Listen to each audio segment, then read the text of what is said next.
Hi, good morning, good morning. Good morning people. Andito po ulit ako sa aking vlog. At ngayon ipapakita ko po sa inyo kung saan kami. Nasa 43 floor. Ito po yung aming baba. Yan po yung kanyang overlooking. Diba? Sobrang ganda po ng place namin. Ayan. Super pretty niya. Kung makikita mo yung amazing view ng seaside, ng harbor. At ayan.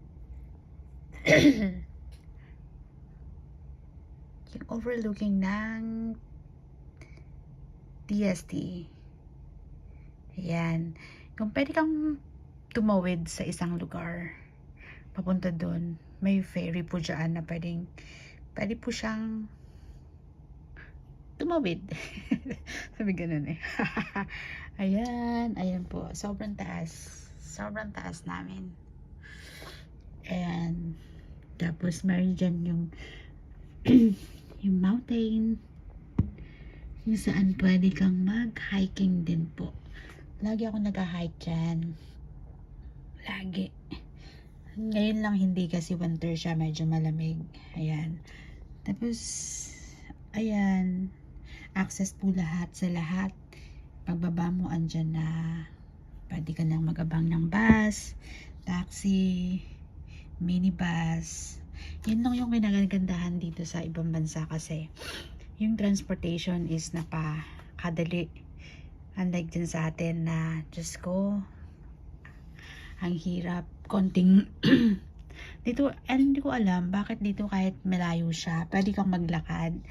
Diyan, hindi. Kailangan mo ng tricycle. Ayan. Tapos, ayan po yung swimming pool. Swimming pool. Close pa siya ngayon kasi nga, winter siya. So, mag-o-open na rin siya kasi magsa-summer na uli. Ayan. Kaya everyday maraming tao dyan pag summer. Naliligo. Ayan, sobrang ganda ng place. Minsan, kahit sabihin mo maganda, may time pa rin na nahuhumsik ka. Ewan ko. Pero, parang nakasanayan mo, okay na rin siya. Ayan, ito yung Colon side. Kami nasa Hong Kong Island kami. Ayan, sobrang ganda-ganda niya po. Diba?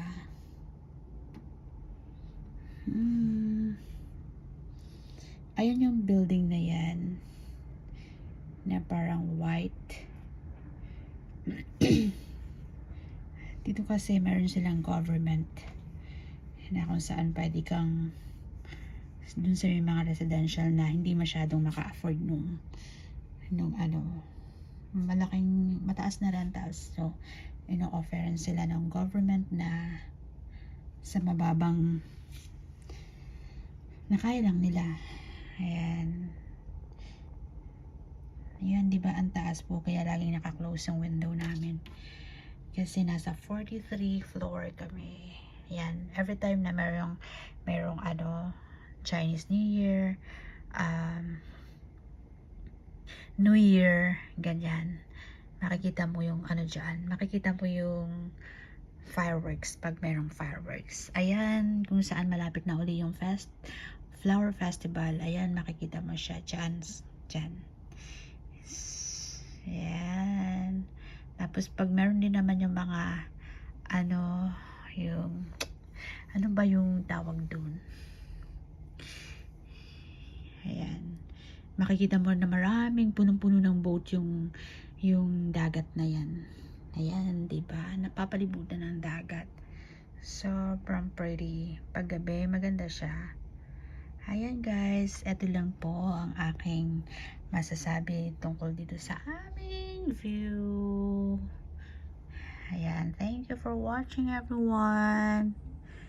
Have a nice day. Bye!